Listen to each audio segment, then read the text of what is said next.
Kristo Yesu ashimwe. Yesu ashimwe. Fisa akanyamuneza ko kubana namwe kuri uyu munsi udasanzwe mw'ishengero rya Adventiste umunsi w'indwi. Igihe naherukaga iwanyu murazi ibyo nigishije, kumenya icyo waremewe.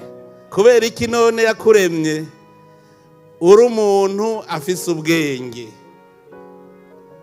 kandi umuntu murabe neza yaremwe ku munsi wa gatandatu. Imana yari yahejeje gushiraho ibikenewe byose bizotunga umuntu. Mugabo nama ndabibabwira, yashizeho ivyo we uzohingura kugira bigutunge. Nico gituma yakuremye uri umuntu ufise ubwenge kugira ngo ubandanyirema. Imana yavuze iti tureme umuntu tumwishushanye ko ase natwe, hanyuma duce tumuha uburongozi, duce tumuha ububwiriza abwiriza isi. Kivugo mufise ngo twese hamwe ngo mu gikorwa. Shimikira muri Bibiliya mwitwararike igikorwa. Igikorwa Imana yaramaze kuvuga iti uzofungura ubanje kubira icuya, nico gituma ari ngwano. Uzobanza ukore uruhe kugira ufungure. Ndashimira mwebwe iri shengero rya Adventiste umunsi w'indwi, kandi ndabakeze kuko mwaramaze kubimenya. Mwaramaze kubimenya. Muribuka igihe twavuga tuti duhaguruke twese umunwa wose uronke icyo ufungura, twasanze abarundi bari bakigenda barakwega ibirenge. Twavuze tuti kuri ibirenge hasi mutambuke gisoda, murabe yuko inzara idacihera. Mwebwe rero Adventiste umunsi w'indwi ni mwebwe bigiye ko basaga n'umusivira ashobora gukura ikirenge hasi agatambuka. Hako n'akaroro keza kugenda uraba imbere utitwararika ibiri hasi.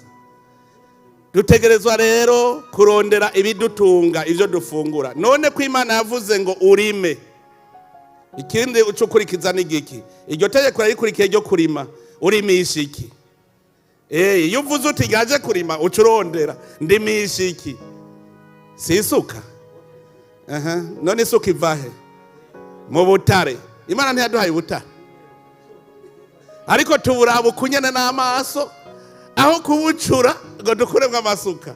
Tangura rero ubu muje mu bundi bwenge bwo kumenya guhingura iryo tunga kama Imana yaturemeye kugira ngo ibiri vamwo vyose bidutunge.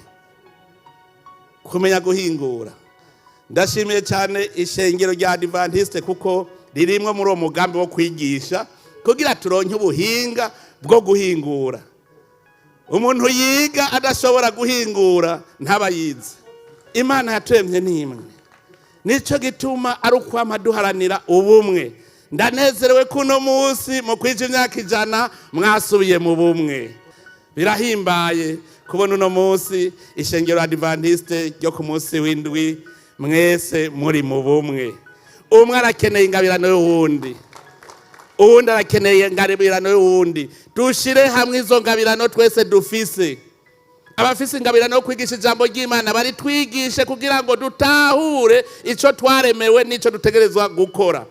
Mu gico mwomenya uri kinebwe ntaco uvamwo, kuko Imana yaraguhaye ubutumwa. Yakuremye ngo ubandanyirema uhingura. Raba ingabirano Imana yaguhaye kugira ngo uyikoreshe ushobore gukora ivyo yaguhereye iyo ngabirano. Ndanezerewe cyane ko mukora mukurikije ijambo ry'Imana, kwitaho amagara y'abantu. Na Yesu yarafise ikigongwe akavura abantu bagakira. None namwe muriko muritwarika amagara y'abantu. Imyaka 100 muyihejeje mufise ico mwirata muti turamaze kuvura. Muri mwebwe harimwo abaganga. Ni vyiza cyane kwitwararika.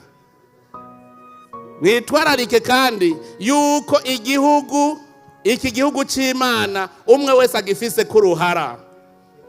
Twese rero tuvyumve yuko iyo dukoze tugakorera hamwe twese dusenyera ku mugozi umwe, igihugu kigaheza kigatera imbere. ndangize ndabakeza kuri imyaka ijana iri shengero rya Adventiste y'umunsi w'indwi rimaze ngaha mu gihugu cacu. Ndabaravye ndabona ko mwubatse mu mitima kandi mwubatse no ku mubiri.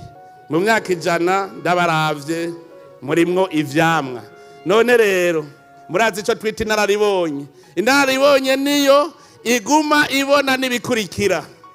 Ko mwamaze guca mu mitego y'akahise, ubu murazi ingene mutegura imitego, harageze ko mukora kugira ngo mu yindi myaka ijaniza muze muwe mwaramaze guhindura iri shengero ari shengero ry'abamarayika, abantu banezerewe, batunze, bamerewe neza. None rero dusaba Imana mushobora byose igumihezagira ishengero kugira ngo tuze dushike ku munsi w'imperuka koko turabana b'Imana, twese tugira turigina tugiye imbere y'Imana. None rero Imana mushobora byose mwese ibahezagire, murakoze.